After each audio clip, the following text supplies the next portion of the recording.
إن الله كان عليكم رقيبا يا أيها الذين آمنوا اتقوا الله حق تقاته ولا تموتن إلا وأنتم مسلمون يا أيها الذين آمنوا اتقوا الله وقولوا قولا سديدا يصلح لكم أعمالكم ويغفر لكم ذنوبكم ومن يطع الله ورسوله فقد فاز فوزا عظيما أما بعد فإن خير الحديث كتاب الله وخير الهدي هدي محمد صلى الله عليه وسلم وخير الأمور عوازمها وشر الأمور محدثاتها فإن كل محدثة بدعة وكل بدعة ضلالة وكل ضلالة في النار فأعوذ بالله من الشيطان الرجيم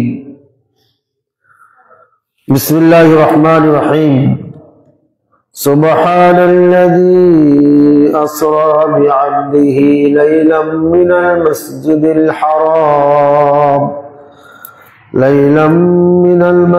الحرام إلى المسجد الأقصى الذي باركنا حوله لنريه من آياتنا إنه هو السميع البصير.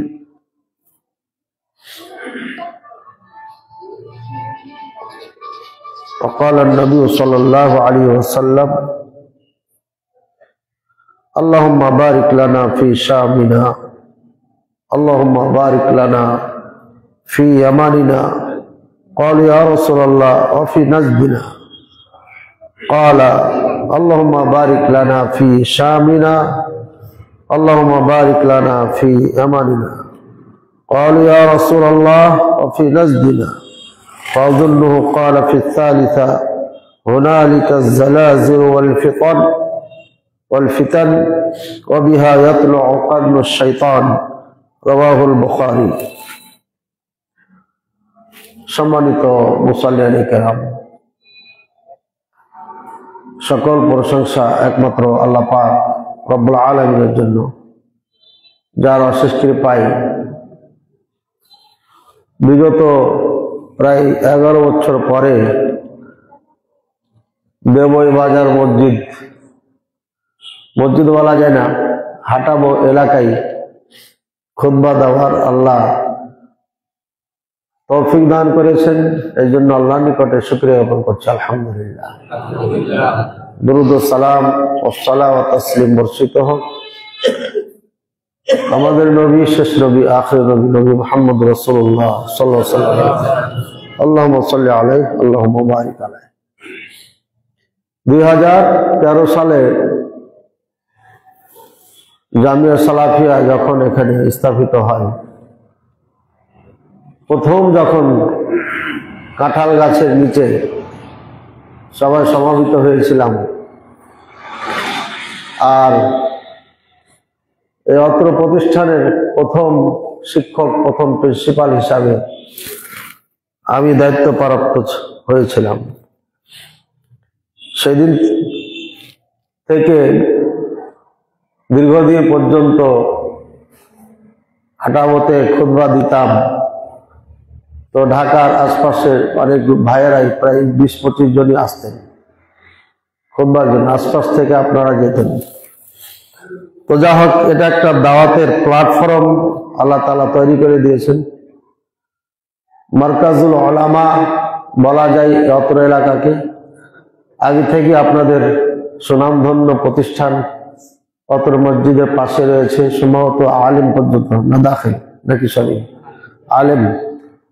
আলিম পর্যন্ত রয়েছে। এই প্রতিষ্ঠানের সুনাম আহলে হাদিস সমাজের মধ্যে রয়েছে। ঢাকার কওমি মাদ্রাসার ছাত্রগুলো প্রায় এখান থেকে আপনার পরীক্ষা দিয়ে থাকে। আমি দোয়া করছি আল্লাহ তাআলা যেন অত্র এলাকাকে দিনের জন্য, বংশাল যেমন আহলে হাদিসের একটা প্ল্যাটফর্ম রয়েছে, ঢাকা পুরান ঢাকা বলে যাত্রাবাড়ি, এমনি ভাবে এটাও যেন একটা প্ল্যাটফর্মে পরিণত হয়, এই দোয়া করছি। আল্লাহ কবুল করুন, আমিন। আমি আজকে আলোচনা করব যে বিষয় নিয়ে, সেটি হচ্ছে শাম। শাম, ফিলিস্তিন সহ লেবানন, সিরিয়া এবং জর্ডান কিছু অংশ, এই পুরো বৃহত্তম এলাকাকে শাম বলা হয়। এরপরে নেতাদের কারণে ধীরে ধীরে এটা খণ্ড বিখণ্ড হয়ে যায়। এই শাম, এই অঞ্চলের জন্য রাসূলুল্লাহ সাল্লাল্লাহু আলাইহি ওয়াসাল্লাম এমনকি আল্লাহ তাআলা পর্যন্ত কোরআনুল কারীমে 5টি আয়াত উল্লেখ করেছেন। আল্লাহু আকবার। এমন একটি জায়গা যে 5টি আয়াত সেই অঞ্চলের জন্য আল্লাহ তাআলা নাযিল করেছেন। আমাদের বাংলাদেশের নাম নেই, এটা আউট অফ সাবজেক্ট। সূরা বনী ইসরাঈল একদম প্রথম নম্বর আয়াত, যেটা আমি তেলাওয়াত করলাম। সুবহানাল্লাযী আসরা বিআবদিহি লাইলান মিনাল মাসজিদিল হারাম ইলাল মাসজিদিল আকসা। সুবহান মানে আল্লাহ তাআলা মহা পবিত্র, মহাপবিত্র স্রষ্টা রব। আসরা বিআবদিহি তার বান্দাকে রাতারাতি ভ্রমণ করান। মিনাল মসজিদুল হারাম কাবা থেকে, ইলাল মসজিদুল আকসা বাইতুল মুকাদ্দাস এর দিকে। বাইতুল মুকাদ্দাস কেমন মসজিদ? বারাকনা হাওলাহু, তার চারিপাশে বরকত দিয়ে ভরপুর করা হয়েছে। বাইতুল মুকাদ্দাস এমন একটি মসজিদ যার চারিপাশে বরকত দিয়ে ভরা। এটা আল্লাহ তাআলা নিজে বলছেন, বারাকনা হাওলাহু। কেন? লিনুরিয়াহু মিন আয়াতিনা, আমার নিদর্শন দেখানোর জন্য। সুবহানাল্লাহ। আল্লাহ তাআলা কোরআনুল কারীমে লিপিবদ্ধ করেছেন কখন? বলেন, কোরআনুল কারীম লিপিবদ্ধ হয় কখন? আসমান জমি সৃষ্টির 50,000 বছর আগে ওই কোরআনুল কারীম সংরক্ষিত আছে লাওহে মাহফুজে, লিপিবদ্ধ হয়েছে আসমান জমি সৃষ্টির 50,000 বছর আগে। আজকে এখানে খুতবা দিব ডিসেম্বরের 13 তারিখে 2024 সালের, এটাও সেদিন লেখা হয়েছে। সুবহানাল্লাহ। আল্লাহ তাআলা তখনই বলেছেন যে লিনুরিয়াহু মিন আয়াতিনা, আমার নিদর্শন দেখানোর জন্য আমি তার আশপাশকে বরকত দিয়ে ভরে রেখেছি। আর পৃথিবীর সব থেকে সুখী জায়গা হচ্ছে শাম। পৃথিবীর সব থেকে দামি জায়গা, সব থেকে ভালো জায়গা। এই জন্য প্রায় সকল নবীদের আগমন ঘটেছে এই জন্য।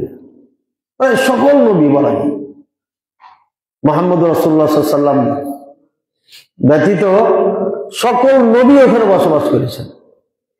এমন একটা জায়গা। আর নবীদের নিদর্শনগুলো এখনো আছে।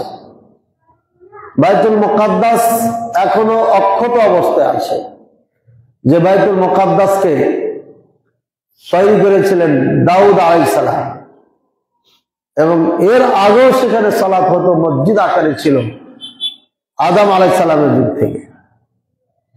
এরপরে দাউদ আলাইহিস সালাম নিয়মিত বসবাস করেন এখানে। এরপরে সুলাইমান আলাইহিস সালাম নির্মাণ কাজ সম্পূর্ণ করেন। এমন নির্মাণ করেছেন যে পৃথিবীর ইতিহাসে এমন মসজিদ আজও কেউ বানাতে পারেনি। এই বিশাল বিশাল পাথর দিয়ে মসজিদ নির্মাণ করেছেন।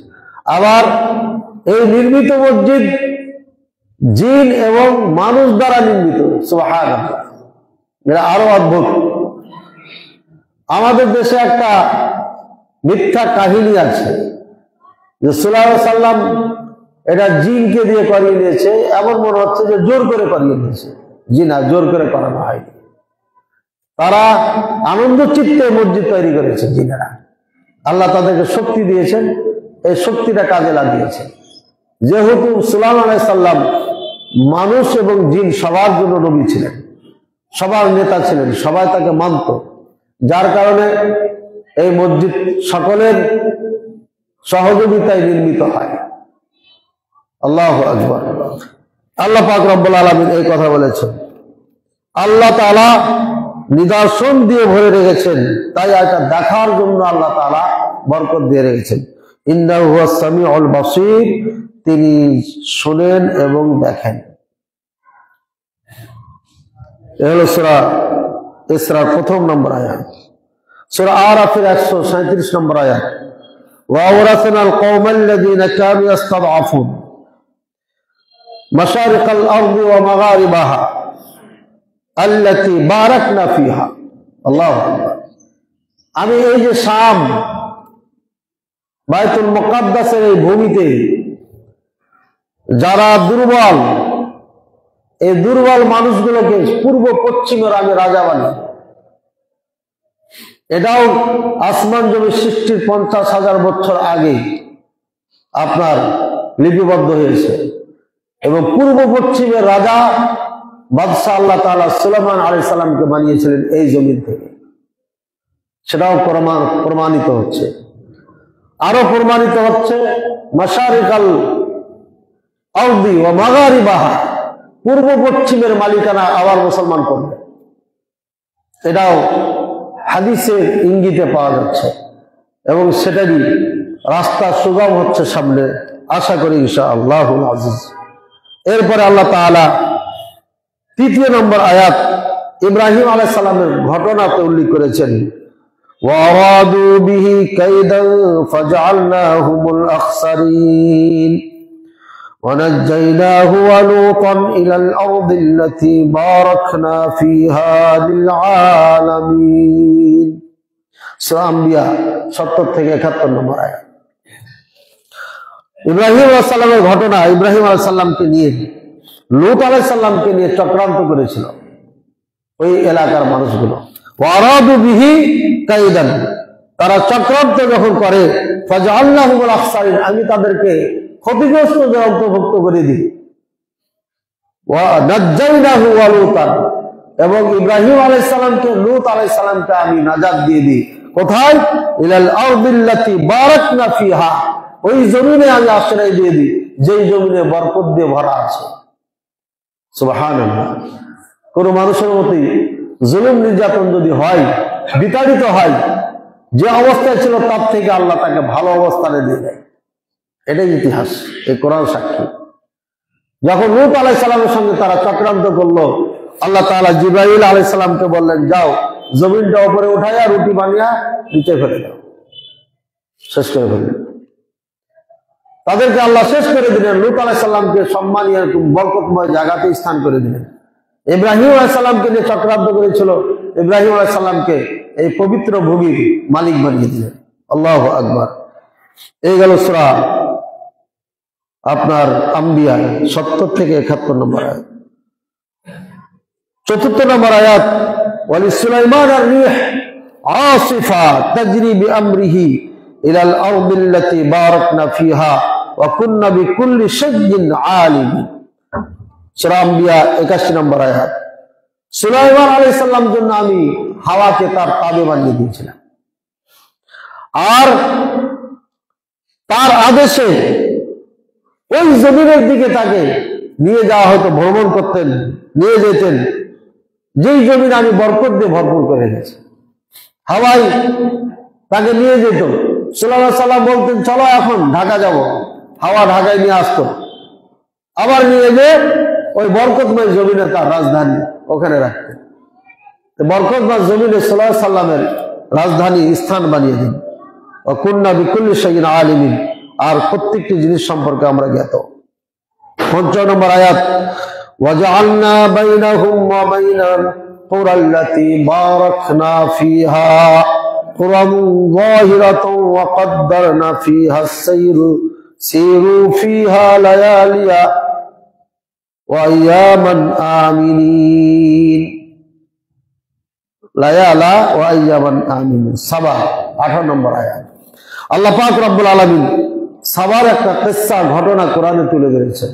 ওখানে বলছেন, আমি তাদের মাঝে এবং ওই গ্রাম, যে গ্রামকে আমি বরকত দিয়ে ভরপুর করে রেখেছি, এর মধ্যে স্পষ্টভাবে আমি একটা গ্রামকে সবার সামনে তুলে ধরেছিলাম, বরকতময় গ্রাম। এটা সেই সন্দেশ যেটা কোরআনে যে গ্রামের ঘটনা উল্লেখ করেছেন আল্লাহ পাক রব্বুল আলামিন। ওয়াকাদ্দারনা ফিহা সাইর, আর আমি এখানে ভ্রমণকে নির্ধারণ করে দিয়েছি। সিরু ফিহা লায়ালা ওয়া আইয়ামান আমিনিন, নিরাপদে তোমরা রাত দিন ভ্রমণ করো। এই জমিনগুলো এমন ভাবে নিরাপদ আল্লাহ বানিয়ে দিয়েছেন। মক্কা থেকে বাইতুল মুকাদ্দাস পর্যন্ত একটা নারী এক মন স্বর্ণ পরিহিত অবস্থায় যদি ভ্রমণ করত, চোখ দিলেও তার দিকে কেউ তাকাত না। এই জমানা ওমর রাদিয়াল্লাহু তাআলা আনহু যুগে গেছে, ওমর বিন আব্দুল আজিজ রাহিমাহুল্লাহর যুগে এই জমানা পার হয়ে গেছে। আর সামনে এই জমানা আবার আসবে ইমাম মাহদির যুগে রাদিয়াল্লাহু তাআলা আনহু। এই 5টি আয়াত কোরআনুল কারীমে উল্লেখ করে আল্লাহ এই শাম দেশ যে বরকতময় দেশ এটা প্রমাণ করেছেন। সুতরাং শাম দেশ হচ্ছে পৃথিবীর সব থেকে বেটার জমি, সব থেকে দামি জমি বলা যেতে পারে। অন্য সাইড দিয়ে অন্য বিষয়ে মক্কা, কিন্তু মক্কা এই জমিনটা একটা সীমানা আছে, আল্লাহ বরকত দোয়া করেছেন পুরোটা না। আর শাম দেশ বিশাল এলাকা নিয়ে বরকত দিয়ে ভরা। এই দুইটার মধ্যে পার্থক্য। আল্লাহ পাক রব্বুল আলামিন ইব্রাহিম আলাইহিস সালামের দোয়ায় মক্কায় বরকত দিয়েছে, শুধু মক্কা, বিশাল এলাকা নিয়ে না। মুহাম্মদ রাসূলুল্লাহ সাল্লাল্লাহু আলাইহি ওয়াসাল্লামের দোয়ায় মদিনায় এই বরকত দিয়ে ভরেছেন। পুরো মদিনা 300-400 কিলোমিটার নিয়ে যেটা, এটা না, সীমিত জায়গা। কিন্তু সব বিশাল এরিয়া, শত শত মাইল ধরে চারিপাশে আপনার বরকত দিয়ে ভরা আছে। আল্লাহু আকবার। এটি কোরআন দ্বারা প্রমাণিত। এবার রাসূলুল্লাহ সাল্লাল্লাহু আলাইহি ওয়াসাল্লাম কি বলেন এই সম্পর্কে? এই বরকতের আগে ব্যাখ্যাটা দিয়ে দিই। আমরা বরকতে ওয়াজ করলেই মনে হয় যে খালি টাকা পয়সা, মাথাটা আমাদের টাকা পয়সা চলে যায়। বরকত বিভিন্ন ধরনের হতে পারে। বরকত হতে পারে আপনার আমলে, আখলাকে, চরিত্রে, সন্তানে, টাকা পয়সায়, ফসলাদি, ব্যবসা বাণিজ্য, রাষ্ট্রীয় ক্ষমতা, যুদ্ধ জিহাদ, এক কথা পৃথিবীতে যা লাগে সব কিছু দিক দিয়ে আল্লাহ বরকত দান করেছেন এই শাম দেশে। এই জন্য গোটা পৃথিবীর একদম মাথা হচ্ছে শাম। এই শাম দেশের মধ্যে সব দৃষ্টি রয়েছে। ইউরোপ আমেরিকা একটা দেশ আছে, কিন্তু এত শান্তির দেশ ইউরোপ আমেরিকা নয়। ইউরোপ আমেরিকা কোন এলাকা আছে বরফ আর বরফ, রাত্রে গাড়ি তো চালানো দূরের কথা, হেঁটে যেতে পারবেন না। আর এই মিডল ইস্টটাকে আল্লাহ এত সুন্দর করে বানিয়েছে, খাস তার এই শাম দেশকে 12 মাস একই রকম, 12 মাস আপনার বসবাসের উপযোগী, 12 মাস ফসল আছে। এক একটা জায়তুন গাছ থেকে একটা সংসার চলতে পারে, এত বরকত আল্লাহ তাআলা দান করেছে। এই জন্য একটা ফিলিস্তিনের একটা মহিলাকে দেখবেন গাজাতে যে জায়তুন গাছ ধরে কাটতেছে, গাছটাকে কেটে ফেলেছে এই জালেম ইহুদিরা। ভাইরা আমার, আপনাদের খুতবা সংক্ষিপ্ত সময়ে এই বিশাল আলোচনা করা সম্ভব নাই। আর শাম আরদুল মাহশার, শাম হচ্ছে, এটা হলো জমায়েতের স্থান। এই জায়গাতে সবকে জমায়েত হতে হবে। হুয়াল্লাযী আখরাজাল্লাযীনা কাফারু মিন আহলিল কিতাবি মিন দিয়ারিহিম লিআউওয়ালিল হাশর, সূরা হাশরের 1 নম্বর আয়াত। আল্লাহ পাক রব্বুল আলামিন বলেন, হুয়াল্লাযী আখরাজা আল্লাযীনা কাফারু মিন আহলিল কিতাব, ওই স্রষ্টা যে স্রষ্টায় কাফেরদেরকে তাদের জমিন থেকে আপনার আউট করে দিয়েছেন, বের করে দিয়েছেন। যে আউয়ালিল হাশর, প্রথম হাশর। আপনার প্রথমবার রাসূলুল্লাহ সাল্লাল্লাহু আলাইহি ওয়াসাল্লাম মক্কা থেকে মদিনা হিজরত করে যান। মক্কা থেকে মদিনা হিজরত করে, এই হিজরত করার জায়গাটাকে মাহশারে আউয়াল। রাসূলুল্লাহ সাল্লাল্লাহু আলাইহি ওয়াসাল্লাম মুসলিমদের জন্য এটা প্রথম জমায়েতের স্থান। যারা ইসলাম কবুল করতো সবাই মদিনায় আসতো। এই আউয়াল হাশর, এই মদিনাবাসীর জন্য আপনার আল্লাহ পাক রব্বুল আলামিন পুরো শাম দেশকে কাফের মুক্ত করে দিয়েছিলেন। বলেন সুবহানাল্লাহ। ওমর রাদিয়াল্লাহু তাআলা আনহু এটার ইঙ্গিত এই আয়াতের মধ্যে দিয়েছেন আল্লাহ পাক রব্বুল আলামিন। ইবনে তাইমিয়া রাহিমাহুল্লাহ এই কথাটাই উল্লেখ করেছেন তার কিতাব মানাকিবুশ শাম ওয়া আলিহি পৃষ্ঠা নম্বর 78 এর মধ্যে। রাসূলুল্লাহ সাল্লাল্লাহু আলাইহি ওয়াসাল্লাম তৃতীয় নম্বর, এক নম্বর কোরআন দ্বারা প্রমাণিত এই বরকতময় জায়গা 5টি আয়াত, আর 2 নম্বর বললাম এটা হচ্ছে মানুষদের মাহশারের জায়গা। কিয়ামতের আগে আগে সমস্ত মানুষকে তাড়া দিয়ে দিয়ে দিয়ে দিয়ে নিয়ে যাবে শাম দেশে, সবাইকে জমায়েত করবে ওখানে। আয়াতে কুবরা যেগুলো আছে কিয়ামতের বড় বড় নিদর্শন, এগুলো শেষ যেটা হবে একটা আগুন বের হবে, এই আগুনের তাড়া দিতে দিতে দিতে দিতে দিতে দিতে একদম শাম দেশে নিয়ে যাবে। এই জন্য যারা তাড়া খাওয়া মুসলমান আছেন আগে শাম দেশে চলে যান। আগুনের তাড়া খেলে এত দূর দৌড়াতে দৌড়াতে আপনার সময় পাবেন না। যারা সুদ খান, ঘুষ খান, হালাল হারাম নাই, মানুষের মেরে পিঠে যেভাবে হোক টাকা উপার্জন করতে হবে, বিল্ডিং বানাইতে হবে, এরা আগে চলে যান শাম দেশে। এখনই শুধু তোবা টোবা যদি করে নেন, করে যা যুদ্ধ করেন তাহলে শহীদ হবে। আর যদি তোবা টোবা না করেন, এদেশে থেকে যান, তাহলে আগুনে তাড়া খেতে হবে। আল্লাহ তাআলা আমাদের হেদায়েত দান করুন, আমিন। আল্লাহ রাসূল সাল্লাল্লাহু আলাইহি ওয়াসাল্লাম এই শাম দেশের জন্য দোয়া করেছেন 3 নম্বর বরকতের দোয়া করেছেন। কি দোয়া? আন ইবনে ওমর রাদিয়াল্লাহু তাআলা আনহু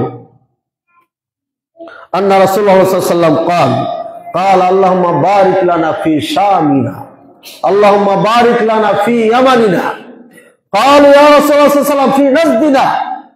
রাসূলুল্লাহ সাল্লাল্লাহু আলাইহি ওয়াসাল্লাম দোয়া করছেন, হে আল্লাহ তুমি বরকত দাও শামে, আমাদের শাম। কি বলেছেন? আমাদের শাম। রাসূলুল্লাহ সাল্লাল্লাহু আলাইহি ওয়াসাল্লাম এখনো আপনার স্বাধীন হয় নাই, শাম দেশ এখনো কাফেরদের দখলে আছে, আর রাসূল সাল্লাল্লাহু আলাইহি ওয়াসাল্লাম দোয়া করছে আল্লাহ আমাদের শামে বরকত দাও। দেখছেন, এই তো কয়েকদিন পরে শাম আমাদের হয়ে যাবে, এই জন্য আল্লাহ রাসূল সাল্লাল্লাহু আলাইহি ওয়াসাল্লাম দোয়া করছেন আল্লাহ বারিক লানা ফি ইয়ামানিনা, আল্লাহ আমাদের ইয়ামানে বরকত দিয়ে দাও। আল্লাহ রাসূল সাল্লাল্লাহু আলাইহি ওয়াসাল্লামের জীবদ্দশায় ইয়ামানের নেতা আসেন, আসার পর ইসলাম কবুল করে দেশে যে সবকে দাওয়াত দেয়, সবাই মুসলমান হয়ে যায়। আল্লাহ, তাই রাসূল সাল্লাল্লাহু আলাইহি ওয়াসাল্লাম ইয়ামানের জন্য দোয়া করছেন। কিছু লোক বলে ওঠে ইয়া রাসূলুল্লাহ সাল্লাল্লাহু আলাইহি ওয়াসাল্লাম ওয়া ফি নাজদিনা, আমাদের ইরাকের জন্য দোয়া করেন। ইরাক মাঝখানে ফাঁকা পড়ে গেছে, শাম মানে ইরাক নাই, কুফা নাই, বসরা নাই, এই জায়গার জন্য দোয়া হচ্ছে না। ইরাক মানে ওই সময়কার, ফি নাজদিনা মানে হচ্ছে বসরা কুফা।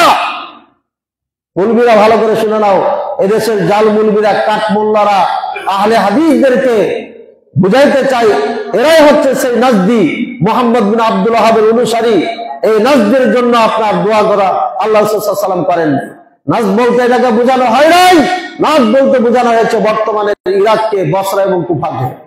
এই বসরা কুফার মানুষ এখানে বসেছিল, এরা বলছে ওয়াফি নাজদিনা ইয়া রাসূলুল্লাহ সাল্লাল্লাহু আলাইহি ওয়াসাল্লাম, আমাদের নাজদের জন্য দোয়া করেন। রাসূল সাল্লাল্লাহু আলাইহি ওয়াসাল্লাম বলছেন, আবার দোয়া করেন আল্লাহুম্মা বারিক লানা ফি শামিনা ওয়া ইয়ামানিনা ক্বাল ওয়া ফি নাজদিনা। আবার তৃতীয়বার দোয়া করছে আল্লাহুম্মা বারিক লানা ফি শামিনা ওয়া ইয়ামানিনা ক্বাল ওয়া ফি নাজদিনা।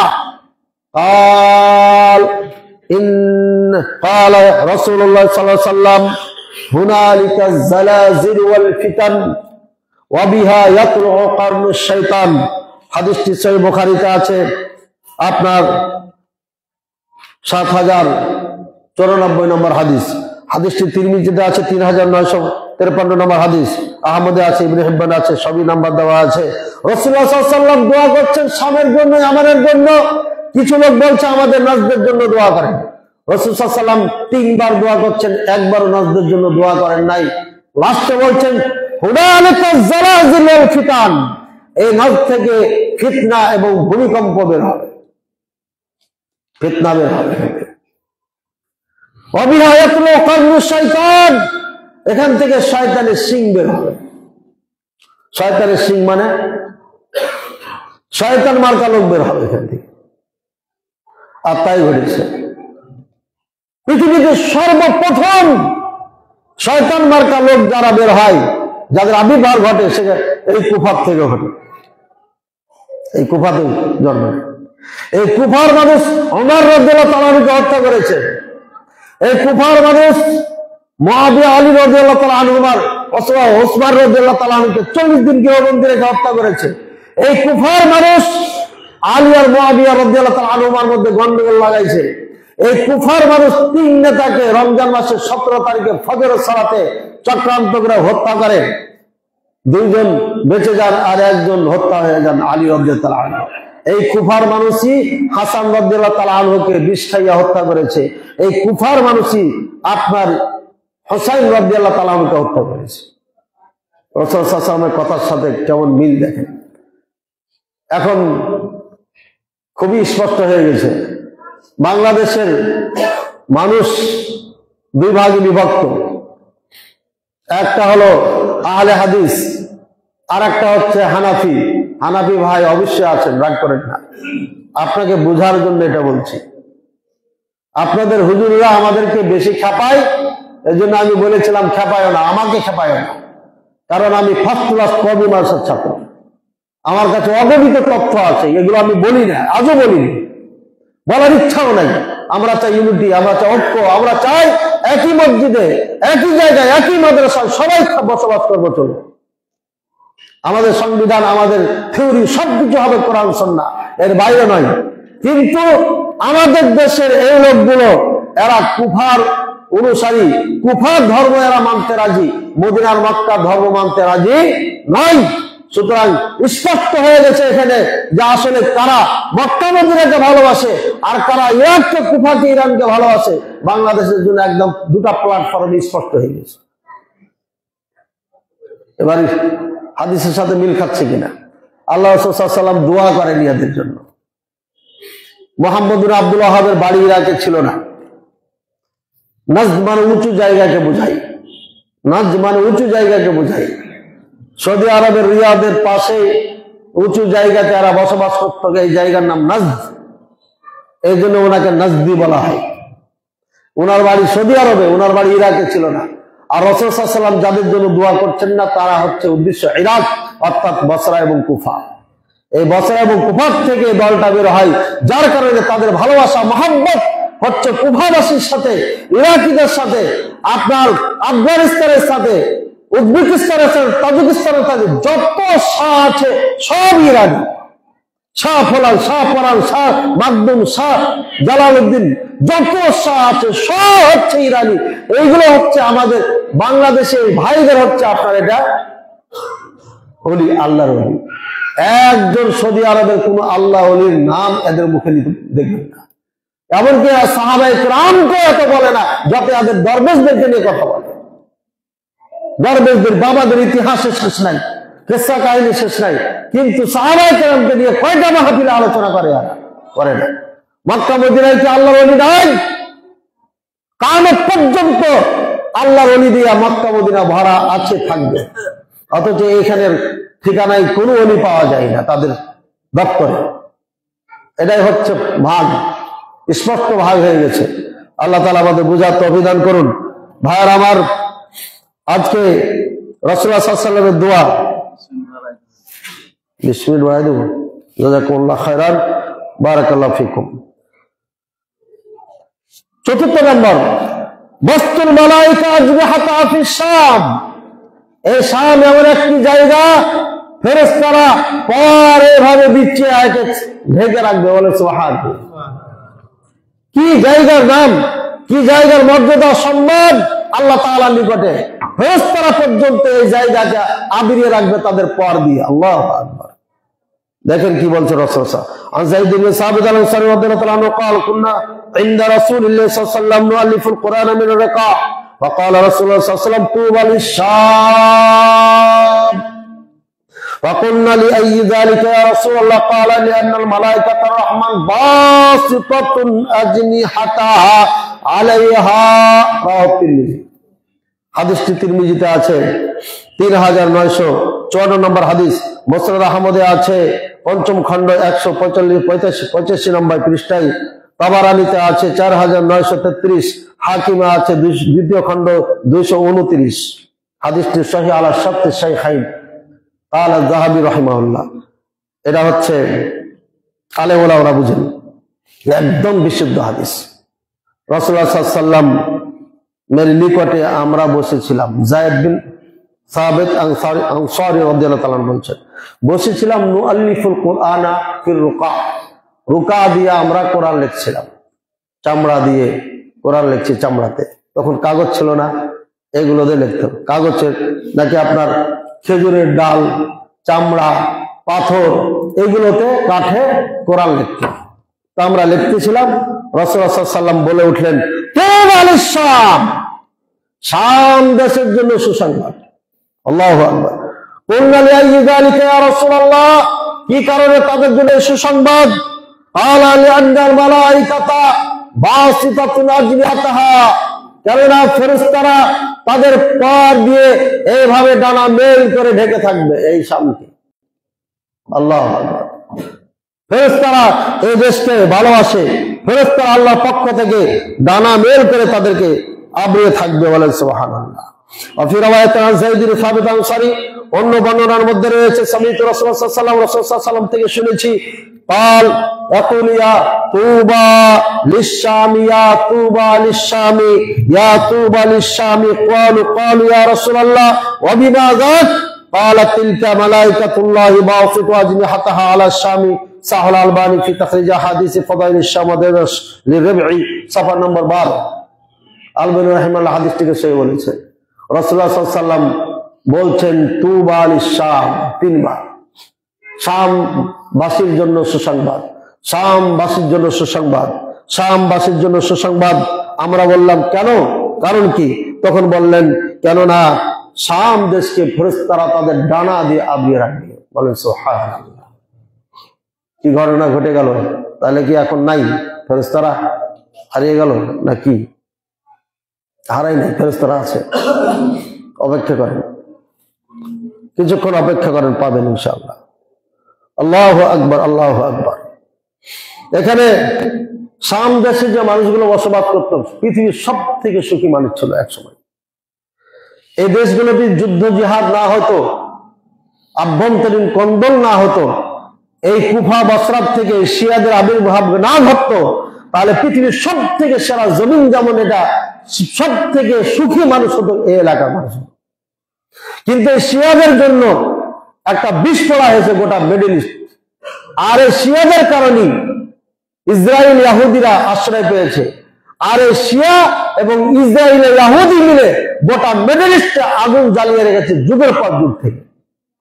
আপনারা বর্তমানে যুদ্ধ দেখে মনে করছেন ইরান এত সুন্দর দেশ, ইসলামী দেশ, হ্যাঁ, ইসরায়েল হামলা করলো, এই করছে ওই করছে, আমেরিকার সাথে এত লাফালাফি ধাপাধাপি, এই এই। আরে ভাই, আমার যখন দাড়ি পাকে নাই তখন থেকে বলছি শিয়ারা কাফের। 1997 থেকে ফতোয়া দিয়ে আসছি, বহুত জায়গায় বহুত ঝগড়া করেছে মানুষ মুসলমানের না বুঝে। এখন সমস্ত ওলামায়ে কেরাম বাংলাদেশের তারা কাফের বলতে বাধ্য হয়েছে না হয়নি? হ্যাঁ, বাধ্য। সবাই একই বক্তব্য দিচ্ছেন, আলহামদুলিল্লাহ। স্পষ্ট হয়ে গেছে। ফিলিস্তিনের যুদ্ধ নিয়ে সবাই বলছে ইরান এত কিছু করছে, সৌদি আরব করে না কেন? সৌদি আরব না করার পিছনে কারণ হচ্ছে এটা তো নাটক, সাজানো নাটক। আপনি বলবেন নাটক করতে করতে লাখ লাখ মা বোন মারা গেল, তারপরও কি নাটকে দেখবেন? হ্যাঁ, তারপরও নাটক দেখতে হবে। জান্নাত তো পূরণ করবেই আল্লাহ। নাটক দেখার জন্য আমাকে আল্লাহ রেখেছে, নাটক দেখতেই থাকতে হবে, এটাই আল্লাহর নিয়ম। আল্লাহর হুকুম না হলে পারে আল্লাহ এখানে আমাদেরকে ইনভলভ করবেন না, এখনো করে নাই। আর করলে বিশাল ধরনের ক্ষতি হয়ে যাবে। আমি এর আগে এক মাহফিলে বলেছি, সৌদি আরব অন্যান্য দেশ, মুসলিম দেশ কেন সঙ্গ দিচ্ছে না ফিলিস্তিনের? মনে রাখেন, যত অস্ত্র তৈরি করেছে গাজার এই মুসলমানেরা, এই সব অর্থায়ন করেছে সৌদি আরব আর দুবাই। এটা মনে রাখেন, মুসলিমদেরকে করেছে। ওই মুসলিম সৈনিকদের সাথে কিছু শিয়া যোগ দিয়েছে, সবাই যোগ দিয়েছে, কিছু শিয়া, ওরা মিলে একাকার হয়েছে যে এখন আমাদের জীবন আর বাড়ি ঘর নিয়ে টানাটানি, কাজে ঐক্য হতে হবে। এই ঐক্য হয়ে বর্তমান যুদ্ধ গাজায় করছে, মুসলমান শিয়া মিলে করছে। এই জন্য লেবানন একটু ব্যথা লেগেছে, তাই তারা একটু মেরেছে। কিন্তু ইরান যে মারলো, কয়টা মেরেছে ইরান? একটাও যে জমিনে পড়লো না, ইসরায়েলের কোনো ক্ষতি হলো না। এত শক্তিধর দেশ, বোঝা যাচ্ছে না? নাটক স্পষ্ট হয় না? বিবেকবানদের জন্য এটা স্পষ্ট। আমরা ছোট মানুষ যদি বুঝি, আপনি কেন বুঝবেন না? বোঝার চেষ্টা করুন। এরপরে ৫ম নম্বর হচ্ছে এই শাম এবং শামবাসীদের দায়িত্ব আল্লাহ পাক রব্বুল আলামিন নিয়েছেন। কে নিয়েছেন? আল্লাহ পাক রব্বুল আলামিন নিয়েছেন। আল্লাহু আকবার, কত বিশাল কথা এটা।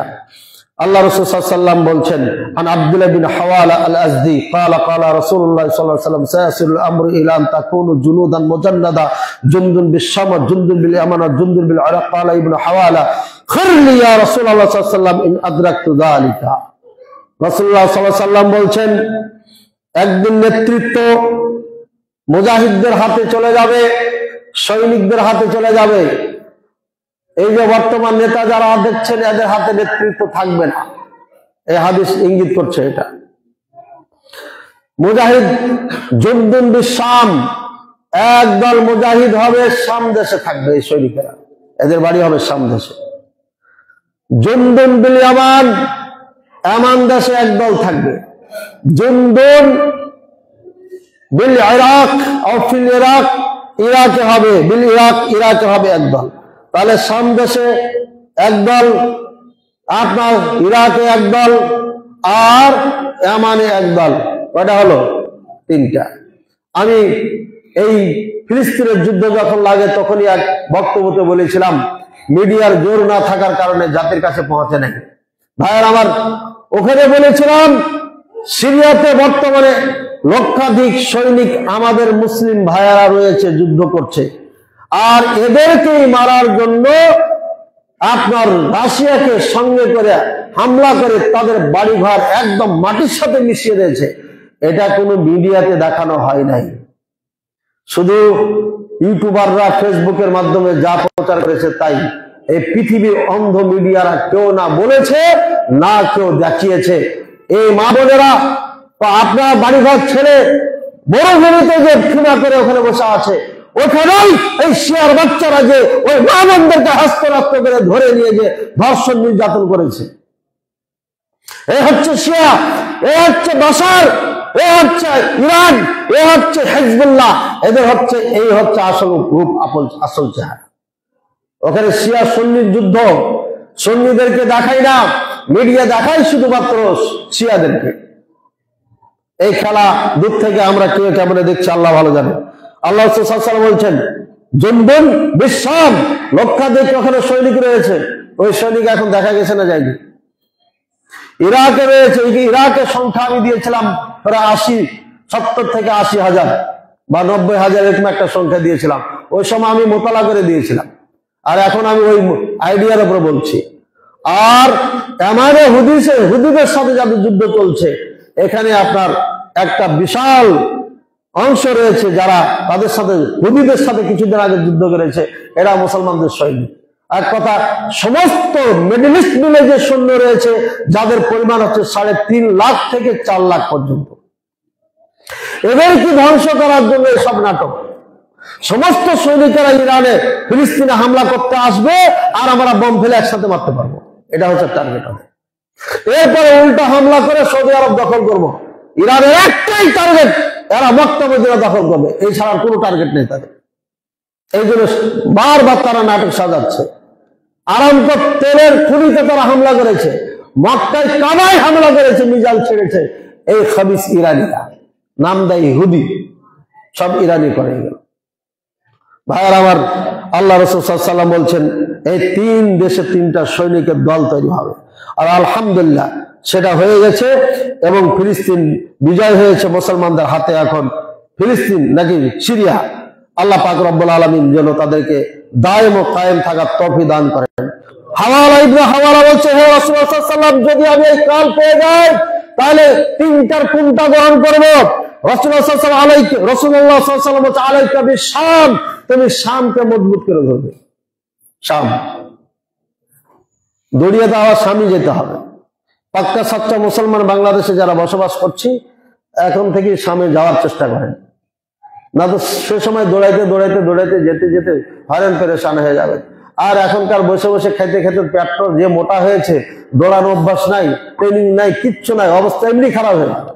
হাঁটাবো, পার হতে হয় পূর্বাচল, পার না হতে হতে অবস্থা খারাপ হয়ে যাবে, এরপরে পিটন খেতে হবে।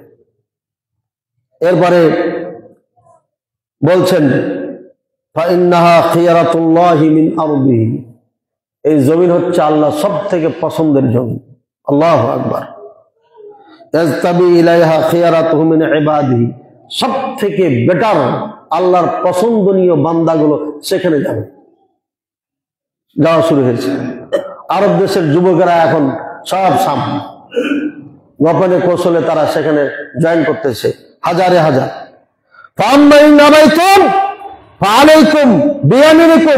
এটা যদি না চাও তাহলে ইয়ামানে যাবে। আল্লাহ পাক রব্বুল আলামিন শাম এবং শামদেশীদের আপনার দায়িত্ব নিয়ে নিয়েছেন। বলে সুবহানাল্লাহ, আল্লাহু আকবার। অন্য বর্ণনার মধ্যে আছে ইয়া ক্বালা ইয়া রাসূলুল্লাহ সাল্লাল্লাহু আলাইহি ওয়াসাল্লাম খুলিহা বালাদান আকুনু ফীহি ফালাউ আ'লামু আন্নাকা তাকাল্লাম আখতার আন তারবিকা কুরবিকা শাই'আন ক্বালা আলাইকা বিশ-শাম। হে আল্লাহর রাসূল সাল্লাল্লাহু আলাইহি ওয়াসাল্লাম, আমার জন্য কোনটা আমি নিব, গ্রহণ করব, সেটা আমার জন্য বলে দেন। তবে এটা সত্য যে আপনি যদি থাকেন তাহলে আপনার কাছ থেকে আমি দূরে থাকতে চাই না। রাসূলুল্লাহ সাল্লাল্লাহু আলাইহি ওয়াসাল্লাম বলছে আলাইকা বিশ-শাম, তুমি শাম মজবুত করে ধরবে। আমি কোথায় আছি না আছি জানি, এটা দরকার নাই। শাম মজবুত করে ধরবে। শামে যদি উত্তম বান্দারা যায়, মুহাম্মদ সাল্লাল্লাহু আলাইহি ওয়াসাল্লাম তো যাবি। আর এটা তো এখন ঘটবে না, ঘটবে পরে। আমাদের জন্য রাসূলুল্লাহ সাল্লাল্লাহু আলাইহি ওয়াসাল্লাম ইবনে হাওয়ালাকে এভাবে বলছে, আর ইবনে হাওয়ালাকে আল্লাহ তাআলা এভাবে হয়তো প্রশ্ন করাচ্ছে আমাদের জন্য। আতাদরি মা ইয়াকুলুল্লাহু ফিশ শাম, তুমি কি জানো শাম সম্পর্কে আল্লাহ কি বলেছেন? ইন্নাল্লাহ আযজা ওয়া জাল্লা ইয়াকুল, আল্লাহ পাক বলেছেন ইয়া শাম আনতি সাফওয়াতি, হে শাম তুমি হচ্ছ আমার পৃথিবীতে যত দেশ আছে সব থেকে ভালো দেশ, নির্ণয় করা দেশ। তোমাকে আমি বাছাই ছাঁটাই করেছি। উদখুলু ফীকি খিয়ারাতি মিন ইবাদি, তোমার মাঝে আমার সব থেকে উত্তম বান্দাকে আমি ঢোকাইয়া দিব। দেখছেন, এখন নিয়ে যাবে। বাংলাদেশের চিল্লাচিল্লি করে লাভ নেই, দাওয়াতি কাজ করতে হবে, করব। আর যারা ভালো বান্দা সামদেশে চলে যান। আপনি যদি যেতে পারেন তাহলে আল্লাহ প্রিয় বান্দার মধ্যে আপনি আসবেন। আর যদি যেতে না পারেন এভাবেই কাটান। হ্যাঁ, মসজিদ থেকে বের হয়ে সিগারেটে টান দিবেন, মসজিদ থেকে বের হয়ে জর্দাগুড় তামাক খাবেন, মসজিদ থেকে ফোন লাগা করে ঘুষের টাকা এলো না কা, মসজিদ থেকে বের হয়ে ঘর এর বাড়ি ঘর, এটা তো নদীর জমি, এখানে করে বাড়ি করে দখল করে খাবে, তাই না? নতুন দল যারা ক্ষমতায় আসবেন তারা কিন্তু এখন ঘেরাঘেরি শুরু করেছে। 17 বছরের ক্ষুধার্ত এরা, 17 বছরের ক্ষুধার্ত এরাও শুরু করে দিয়েছে। আল্লাহ এদেরকে হেদায়েত দান করুন। এই দুইটা দল যে নৈরাজ্য চালু করে রেখেছে, এই বাংলাদেশটাকে নিয়ে যে চিড়ে ফেলছে, আল্লাহর কাছে বিচার দিচ্ছি। এই দুই দলের নেতা নেত্রীদের জন্য আল্লাহ বিচার করে দেন জমিনে এবং আখিরাতে, বলেন আমিন। এরা মুসলমানদের সঙ্গে, বাংলাদেশের নামের সঙ্গে তামাশা করতেছে। এদের ছেলে মেয়েরা থাকে ইউরোপ আমেরিকায়, আর এই চোরা এখানে থাকে চুরি করে নিয়ে ইউরোপ আমেরিকায় গিয়ে টাকা জমা করে। এরা হচ্ছে গাদ্দার। এদেরকে নেতা হিসাবে এই বাংলার জমি আমি দেখতে চাই না। আল্লাহ তাআলা এদেরকে হয় হেদায়েত দেন, আর নাহলে দুনিয়া আখিরাতে শাস্তি দেন। এখানে বড় বড় নেতা আছেন, আমি জানি এখানে বড় বড় নেতা আছেন, রাগ করেন না আমার কথায়। আপনার কারণে আজকে কোটি কোটি ডলার এদেশ থেকে পাচার হয়ে তারা সুখে শান্তিতে বসবাস করছে, আর আমরা ফকির থেকে গেলাম সারা জীবন। এই জন্য বলছি, যে সরকার এখন আছে এবারটা বুদ্ধিবাদ দিয়ে আছে, ফোন করলে বলে হ্যাঁ হ্যাঁ হ্যাঁ আপনি ফোন করেছেন, জি জি ঠিক আছে ঠিক আছে, মানে এর কথা মানে একদম দেয়। কাফেররা আগে চিনে, আমরা মুসলমান এই বাঙালি জাতি নিজের জাত ভাইকে চিনি না। যে জন্য দুই শাড়ি পরিহিতা নারীর পিছু দড়িয়ে বেড়াচ্ছে, এত বড় বড় কাড়া কাড়া মুচ নিয়ে দাঁড়িয়ে নিয়ে পিছু পিছু মা মা খাদা খাদা ম্যাডাম ম্যাডাম ম্যাডাম ম্যাডাম করে আছে। বাঙালির দিমাগ মধ্যে কিচ্ছু নাই। এই দুই ঘরের নেতৃত্ব থাকতে হবে, কে বলেছে? কে বলেছে দুই ঘরে থাকতে হবে? গণতন্ত্র কোথায়? মাফ করবেন, আমি বলেছি জিম্মাদারি পালন করার জন্য। আমি বলতে পারবো যে আল্লাহ ঢাকার প্রান্তে পূর্বাচলের মাথার উপরে বসে বক্তব্য দিয়ে চলে এসেছি। জেল ফাঁসি যা হবে হোক, কিন্তু আমি দায়িত্ব পালন করেছি তো আলহামদুলিল্লাহ, দায়িত্ব পালন করেছি। বাকি কাজ আপনার। ভাইয়ের আমার, আল্লাহ বলছেন, রাসূলুল্লাহ সাল্লাল্লাহু আলাইহি ওয়াসাল্লাম বলছেন, আল্লাহ উত্তম বান্দাদেরকে ওই সামদেশে ঢোকায়া দিবে। আল্লাহু আকবার, আল্লাহু আকবার। ইন্নাল্লাহ কাদ তাকাফালা লি বিশ-শামি ওয়াহদা, আল্লাহ তাআলা এটা দায়িত্ব নিয়েছে। হাদিসটি আবু দাউদে 2383 নম্বর, আরো অনেক কিতাবে এটা আছে। ভাইয়ার আমার, হাদিস আছে আরো অনেকগুলোই। আপনাদের সময় 20 মিনিট বাড়ানো হয়েছে, 20 মিনিটটাও শেষ হয়ে গেল। এখন আর একটা হাদিস বলে শেষ করে দেব।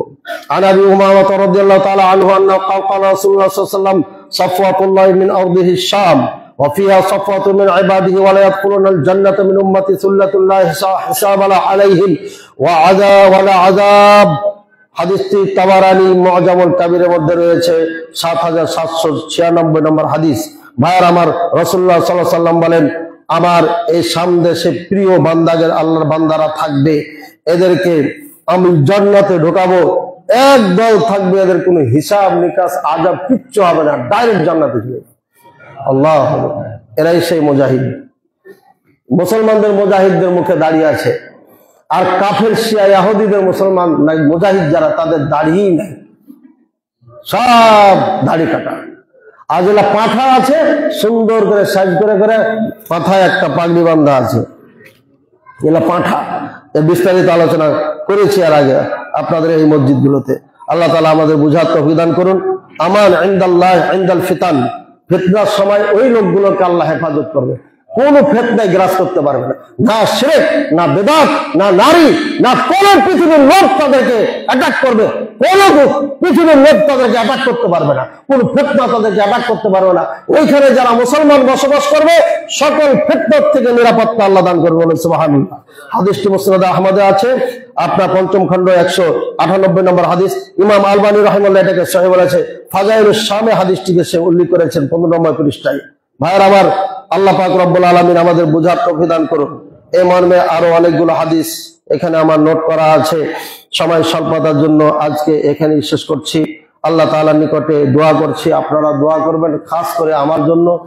এই হাটাবোর থেকে চলে যাওয়ার পরে আল্লাহ পাক রব্বুল আলামিন আমাকে এই পর্যন্ত তিনটি মাদ্রাসা করার তৌফিক দান করেছেন। 13 সাল থেকে 14 সালে চাকরি করলাম ঢাকায়, 15তে চাকরি করলাম ঢাকায় উত্তরায়। এরপরে চলে গেলাম নিজের এলাকায়, 16 সালে মহিলা মাদ্রাসা চালু করি। সেখান থেকে 21 সালে ছেলে শাখা রাজশাহীতে চালু করি।